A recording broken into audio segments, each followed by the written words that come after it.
menyematkan gelar kepada saya. Ini katanya saya itu sebagai Syekh Edis TV Al-Amriki. Ya, Aldi Setia. Salam, selamat sore Bang Idis. Selamat sore. Oh, ini bukan lain lagi nih, bukan ini. Kupikir. Ya, Bang, Muslim Bang. Oh ya Bang, ya lanjut.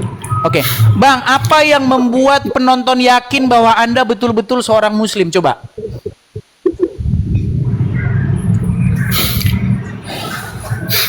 Maksudnya Abang gimana sih? Siapa? Karena Muslim itu cara ngecek Muslim atau enggak katanya bacaan Al-Qur'annya. Coba Bang, coba bacakan atau bacaan sholat atau apalah, coba. Tidak, kalau ingin mengecek sebagai orang ya, Islam. Kita ikutin yang awam Bang. Karena kan orang awam kan banyak begitu. Jadi kita ikutin yang awam dulu. Coba Anda bacakan surat atau bacaan sholat atau apa supaya orang betul-betul menyimpulkan bahwa Anda bukan orang nyamar. Silakan. Oh, tuduhan umat Islam bahwa saya itu adalah orang-orang menyamar. Iya, begitu. Banyak yang mengatakan bahwa Anda ini nyamar, bukan Islam. Coba buktikan dulu. Syahadatkah atau apa? Coba silakan. Bismillahirrahmanirrahim. Alhamdulillahirabbil alamin arrahmanirrahim maliki yaumiddin iyyaka na'budu wa iyyaka nasta'in ihdinas siratal mustaqim. Tapi itu Bang kan anak kecil itu. Baik. Belajar. Gak apa-apa karena kan penonton kan begitu. Penonton kan banyak kan orang awam. Oke Bang. Sekarang saya tanya Bang. Setujukah Anda bahwa Islam menuhankan Muhammad? Iya, memang Muhammad itu Tuhan, Bang. Nah, lihat itu.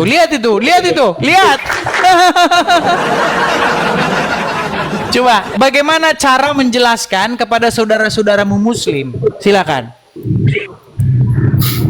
Makanya saya nonton mulai tadi ya. Bagi orang-orang Islam naik ke sini ini termasuk orang-orang yang bukan Islam menurut saya. Ya, kenapa? Termasuk yang tadi si Rasid, siapa selepas si Rasid itu siapa lagi yang sampai ada yang gambar senjata api itu tadi? Itu sebenarnya bukan Islam, yang sebenarnya itu Islam KTP itu orang. Karena dia hanya pintar tapi tidak tahu kebenaran dalam kepintaran itu. Ya. Makanya jadi umat Islam harus mencari kebenaran dalam Al-Qur'an, bukan menghafal. Ya. Bagi orang-orang yang menonton orang Islam di bawah, jangan sampai hanya menghafal tapi tidak tahu kebenaran Al-Qur'an seperti apa. Padahal Al-Quran itu kalau memang diperdalami cukup dari Bismillahirrahmanirrahim. Itu sudah cukup. Ya. Makanya siapa tidak mempertuhankan Muhammad itu Islam KTP namanya Bang Idis. Dengar tuh. Kalau Anda tidak menuhankan Muhammad berarti kamu Islam KTP menurut Aldi Setia. Tapi saya setuju dengan Aldi Setia karena dia berdalil. Bagi seorang Muslim, Anda itu harus hidup menurut apa yang kata Muhammad katakan, betul? Iya, karena hadis sudah mengatakan di hadis lain, jika tidak karena kau Muhammad ku tidak kuciptakan alam semesta ini. Itu sudah ada dalilnya itu. Dan juga ada di dalam Al-Quran juga Allah berselawat dengan para malaikat kepada Muhammad. Artinya menunjukkan bahwa Allah itu bahwa Allah itu Muhammad itu adalah Tuhan. Itu artinya. Tapi mereka tidak sadar semua itu. Gimana? Sudah jelas Al-Quran mengatakan bahwa Allah berselawat dengan para malaikat. Artinya Allah itu menugaskan Muhammad itu adalah Tuhan. Itu maksud. Tapi umat Islam ini tak tahu apa yang dibaca. Termasuk orang tadi itu yang menggambarkan pistol di profilnya itu pun termasuk orang-orang pintar menurut saya, tapi tidak benar. Tidak benar. Ya, itu saja yang saya sampaikan Bang Idis. Tolong setiap live tolong cerdaskan umat Islam ini semua biar sadar. Baik. Terima kasih Bang Aldi Setia. Kan ada, jangan dibilang ada beberapa. Kalau kurang lebih 16 Bang Aldi Setia, muslim yang sudah mengakui bahwa Muhammad itu Tuhannya. 16 muslim. Selama saya diskusi 6 bulan saya mulai aktif di Tok 16. Bisa saya sebutkan nama-namanya. Aldi Setia 1, Neflos 2, kemudian Asmadi Munte, terus Faisal Khan, terus apa lagi? Banyak. Terus itu yang dari mana? Yang dari apa, provinsi apa itu namanya? Duh, lupa saya. Perempuan itu ada, saya upload di YouTube. Untung kita ada cadangannya di YouTube, ya kan? Gak ada, kita simpan semua videonya. Terus Reza, teman-teman. Rashid juga mengakui Muhammad itu Tuhan. Rasid itu tidak sepenuhnya. Iya, Tidak dia masih takut sama orang. karena dia tidak takut mengerti tentang Tuhan. Ya, dia takut sama orang awam itu. Kata si Rasid kemungkinan Sang Maha Pencipta. Padahal bukan yang kata Tuhan itu bukan Sang Maha Pencipta. Bukan. Sama sekali kata Tuhan itu tidak merujuk kepada Sang Pencipta. Kata Tuhan iya. itu maknanya sesuatu yang kepadanya kamu harus menaklukkan diri. Iya, betul. Itu maksud arti kata Tuhan atau Tuhan itu sama. Dan Nah. itulah kebenaran dalam Al-Quran sebenarnya yang dikatakan Muhammad itu. Kalau di dalam Kristen yang bernama Yesus saja berbeda nama doang sebenarnya itu. Ya, tapi problemnya Bang, di dalam iman kami, jadi Muhammad itu sosok yang ingin menyamai Yesus. Makanya menurut iman kami ya, menurut iman kami dia itu sebagai Mesias palsu. Menurut iman kami, Bang. Seperti itu. Nah, apa yang dikatakan Rashid nih misalnya nih. Kalau teman-teman mau nonton ya nih. Ini Rashid sudah bilang begini, Rashid yang kalian bangga-banggakan itu nih. Nih. Ini kata Rashid nih. Rashid, betulkah bahwa Muhammad itu adalah robnya umat Islam? Betul, Nabi Muhammad itu dimuliakan. Oke, sekarang coba kamu buat pengakuan. Muhammad adalah robnya umat Islam, silakan. Muhammad orang yang kami muliakan. Belit dia kan, berbelit. Karena dia memang takut sama Juma. Oke lah, Bang Ali Setia. Oke, Bang. Kita Baik. berikan kesempatan kepada Muslim yang lain ya. Oke, baik, Bang. Oke, terima kasih Bang Ali Setia. Terima kasih. Itu ya teman-teman. Jadi banyak muslim-muslim yang mengaku itu gitu. Jadi di dalam Bible maupun di dalam Al-Qur'an, kata Tuhan itu maknanya seperti itu. Lawan kata dari Tuhan itu hamba. Gitu loh. Makanya kata pengertiannya itu Tuhan. Tuhan itu sama. Sama itu. Makanya bahasa Arabnya itu tetap satu. Bahasa Arabnya itu Rob. Rob itu mau Tuhan ya Rob juga bahasa Arabnya. Itu cuman bahasa Indonesia aja kan dibedakan. Nah, banyak orang nggak tahu itu. Gitu loh, seperti tahu itu sama itu. Sama, tahu sama tahu itu sama. Saya nggak tahu, sama itu.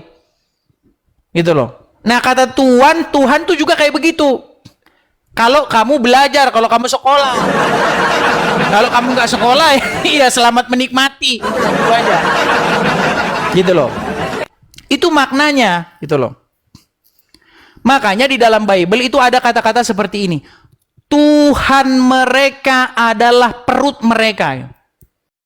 Maksudnya Tuhan mereka adalah perut mereka. Bukan Sang Pencipta mereka adalah perut mereka, bukan. Maksudnya mereka itu jadi hamba perutnya, gitu loh. Paham kan maksudnya?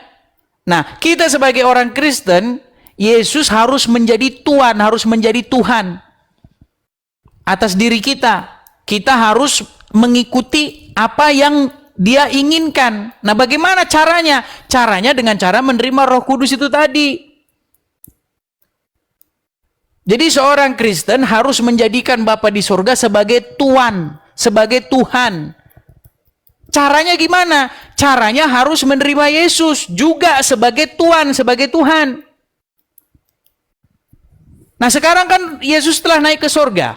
Apakah kita ditinggalkan sebatang kara, yatim piatu? Tidak. Kita diberikan Roh Kudus. Nah, Roh Kudus itu harus menjadi Tuhan, harus menjadi Tuhan di diri kita. Maksudnya memerintah, gitu loh. Memerintah hidup kita. Seperti gambar ini loh. Gini, mengendalikan hidup kita. Ketika kita tidak mau dikendalikan oleh Roh Kudus, ketika Roh Kudus tidak memerintah di hati seorang Kristen, maka itulah terjadi. Ya kan? Pukul istri, ya kan? Nah, korupsi, apalagi? Ya kan? Judi, mabuk, narkoboy, itu yang terjadi. Karena apa? Karena Roh Kudus tidak memerintah lagi di dalam hatimu, tidak jadi tuan atau Tuhan lagi di dalam hatimu. Makanya baca. Gitu loh. Nah, narasi Al-Quran sebenarnya hampir mirip narasi Al-Quran. Ada narasi Al-Quran begini. Mereka menjadikan hawa nafsunya sebagai Tuhannya. Maka pernahkah kamu melihat orang-orang yang menjadikan hawa nafsunya sebagai Tuhannya? Apakah mereka menjadikan hawa nafsu sebagai sang pencipta? Kan kagak. Maksudnya mereka itu ya menurut-nuruti atau seperti kerbau itu loh yang dicocok ininya, hidungnya terhadap hawa nafsunya gitu loh. Itu maksudnya, makanya pahami. Kalau baca Bible, baca Quran itu dipahami. Gitu loh. Kalau motivasimu baca Quran, masih hafal-hafal huruf hijaiyah, ada berapa huruf ini, Hamzah begini-begini, ketemu ini, nun mati ketemu ini. Nggak usah diskusi sama saya lah. Kamu coba diskusi sama Nandar aja dah kalau kayak gitu. Gitu loh. Ya, biar kalian paham. Gitu loh. Saya harap kalian mengerti. Ya, saya harap kalian mengerti. Terima kasih teman-teman yang kasih support. Nah, banyak orang yang fitnah-fitnah ini, fitnah-fitnah saya. Dis, kau cari-cari koin. Sekarang saya tanya sama kalian, ya. Kalau ada debat seperti ini, kalau ada orang kasih koin, masa saya tidak senang? Senanglah, gimana? Kamu aja kalau kamu live, ada orang kasih kamu koin, kamu kasih senang. Padahal kamu sebenarnya nggak perlu itu. Saya, posisi saya ini, saya tinggalkan rumah saya. Gitu loh. Saya tinggalkan apa yang saya punya. Gitu loh. Kalau saya ya, misalnya saya debat di negara saya, Indonesia, nggak usah, saya nggak perlu itu. Nggak perlu. Saya nggak perlu, ada begini, nanti mendirikan rumah, nggak perlu. Orang saya ada rumah kok. Saya ada rumah saya di Indonesia. Gitu loh. Nggak perlu saya. Tapi karena keadaan saya seperti ini, karena saya menjawab kalian kan kesurupan, kejang. Kesurupan. Akhirnya apa yang terjadi kepada saya? Akhirnya saya tinggalkan apa yang saya punya. Nah, posisi saya di sini apa? Ya memerlukan rumah apologet. Maksudmu saya berapologet dari rumah gitu. Dari bawah kolong. Kan enggak. Gitu loh. Makanya teman-teman ya, saya itu ada dasarnya, bukan ngada-ngadain sesuatu, enggak. Kalau saya pengen ya, enak kan saya dari Indonesia, berdebat di Indonesia, nggak perlu saya harus mikirin nggak perlu. Yang membuat sejadi seperti ini kan karena para ini, yang tadi itu loh, lihat ngamuk kan? Saya nggak lihat tadi dia nunjukan apa, saya nggak lihat tadi. Nggak lihat tadi saya dia nunjukin apa, tapi ada peringatan tadi. Kekerasan seperti itu. Apa yang terjadi kepada anak Batak? Apa yang terjadi kepada teman-teman apologet yang lain? Dilaporkan. Gitu loh. Karena memang ada ketidakadilan. Ada ketidakadilan dalam hal membahas agama. Kalau Muslim bahas agama Kristen namanya dakwah. Itu fakta. Seorang-orangnya saya tunjukin. Gitu loh. Nah, ketika orang Kristen menjawab dan membalikkan keadaan namanya penistaan. Kau kan bilang, jangan kau tuhankan manusia. Kau bilang. Nah, saya balikin nih sama kamu ini. Saya justru ngomong sama kamu, jangan nuhanin mayat kubur. Nah, kau marah-marah katanya penistaan. Gimana sih? Katanya penistaan kalau saya bilang begitu. Sementara kalau kamu bilang sama saya jangan menuhankan manusia, makasih NCI, makasih Bang NCI, makasih. Jadi kamu harus mengerti kenapa kok bisa seperti itu gitu loh.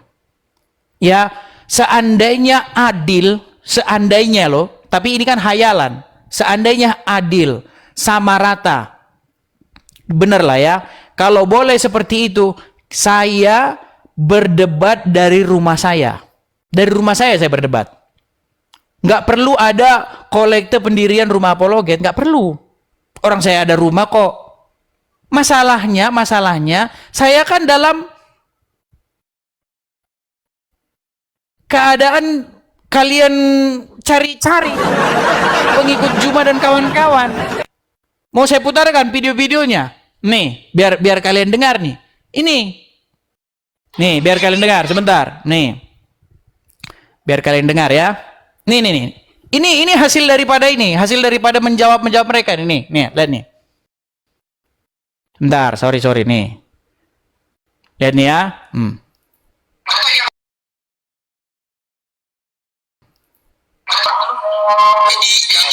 Tuh, itu. Makanya saya bilang, ya, seandainya adil,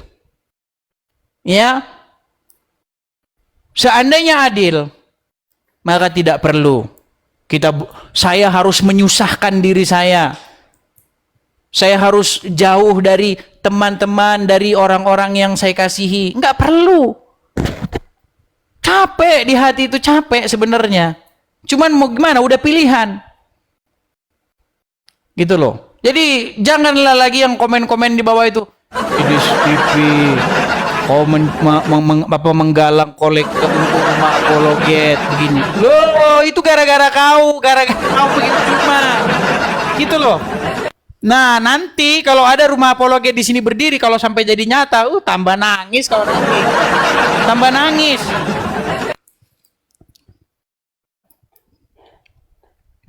Itu kenyataannya ya. Jadi jangan asal-asal cuap-cuap. Kalian harus tahu sebab musababnya. Gitu loh. Ya. Coba.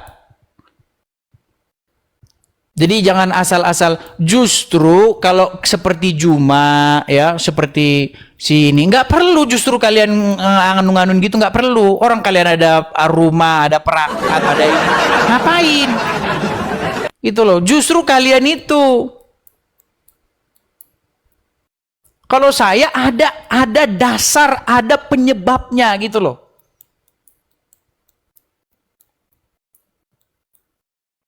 Saya berdebat udah ribuan kali.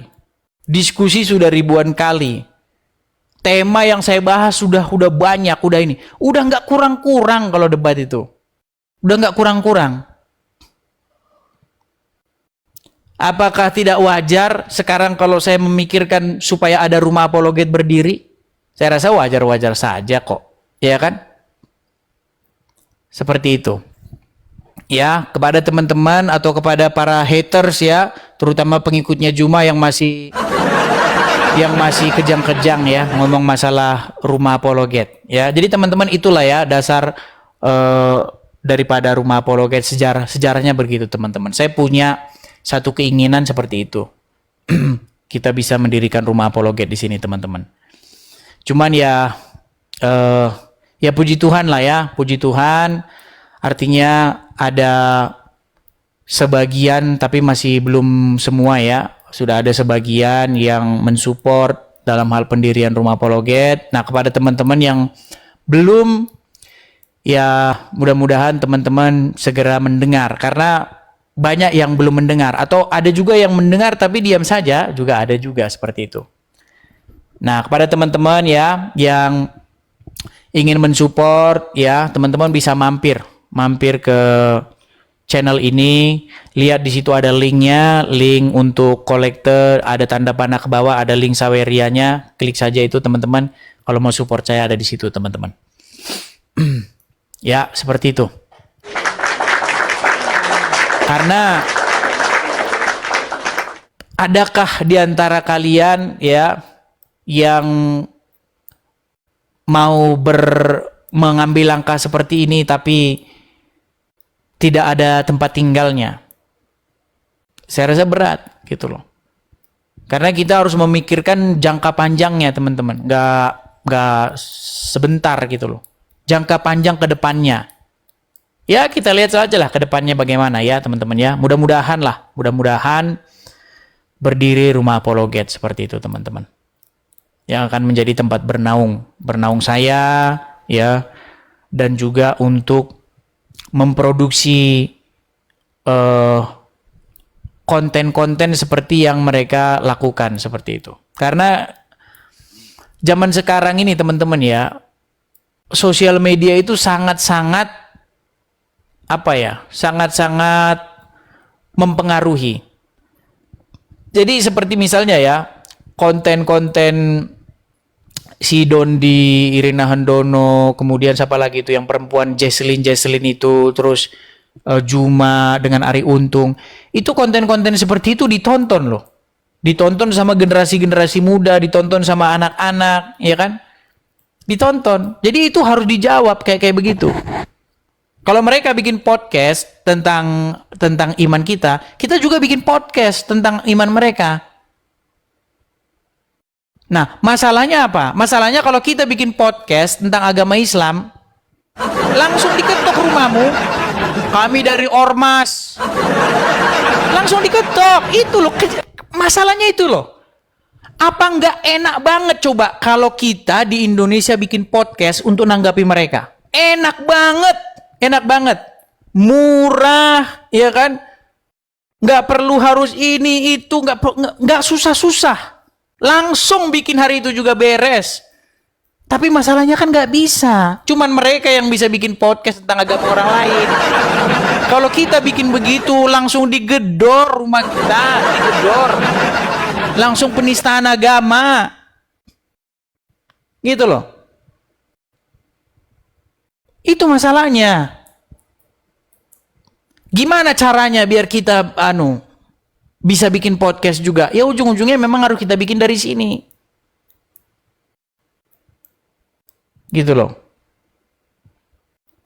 Nah, kalau kita bikin dari sini, apakah kita bikin podcast itu hanya sekedar 1 tahun, 2 tahun? Kan enggak. Itu kan terus jangka waktu yang panjang. Nah, itulah teman-teman alasan dibalik rumah apologet itu ya, teman-teman ya. Selain daripada yang itu juga banyak-banyak hal yang lain. Nah, itu teman-teman. Jadi bukan tanpa alasan, bukan sebuah hal-hal yang mengada-ngada gitu loh. Kalau saya disuruh milih, lebih enak bikin podcast dari Indonesia. Gitu loh. Udah ada semua. Masalahnya apa? Digedor. Nggak jadi bikin podcast, tidur di penjara, itu masalahnya. Jadinya kayak begitu. Seperti makan buah si malakama lah intinya. Gitu loh. Kita tonton podcast mereka, kita gregetan pengen jawab. Iya kan? Tidak kita tonton, nanti ditonton generasi muda. Generasi muda akhirnya apa? Akhirnya mereka jadi tersesat. Ya kan? Mau kita jawab bikin podcast juga, nanti jatuhnya seperti itu. Ya, gitulah teman-teman ya. Seperti itu teman-teman. Soalnya kadang-kadang mereka itu bahas-bahas itu, tempatnya Ucup juga kadang-kadang saya nonton. Ucup juga begitu dia. Teman-teman, ini WhatsApp saya. Aduh, ini nggak sengaja lagi kepencet lagi nih teman-teman. Brother, please, one bar, please, look. We are from Syria, look. Saya hapuskan dulu Need ya. help. Ya kan, kalau Uncup kan bilang gitu, ini musab Quran, pengadaan musab Quran. Zaman sekarang nggak perlu musab lagi, Uncup. Tinggal kau download saja di HP-mu, alasan aja kau Uncup. Iya, tinggal di-download. Apa susahnya? Kalau mereka sebenarnya justru mereka yang mengada-ngada, justru kalian pengikut-pengikut Juma dan Ucup justru kalian itu yang ngada-ngadain kegiatan. Bukan sesuatu yang mendesak, bukan sesuatu yang urgent, gitu loh. Kalau cuman mengadakan musab, download di HP-mu udah jadi. Semua orang udah punya HP.